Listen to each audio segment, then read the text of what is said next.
रंजीत बाबू, ऐसे में 2 बोतल ब्लड लेकर आया हूँ। इसे मैं 2 बोतल ब्लड चाहता हूँ, लेकिन इसे 5 बोतल की जरूरत है। अच्छा डॉक्टर साहब, पहले आप 2 बोतल चढ़ाइए।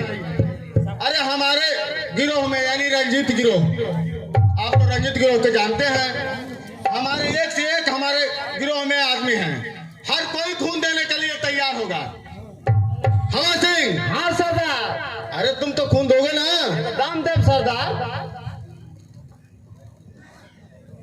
कंपाउंडर, बैग में से ब्लड निकालो और इस लड़की को जल्दी से जल्द चढ़ाओ।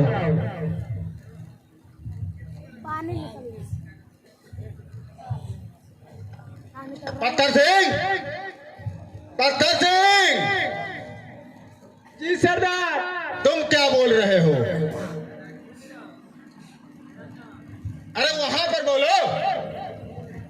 अरे सरदार, हमारा ब्लड कहाँ बाटे? तक चुआ जाने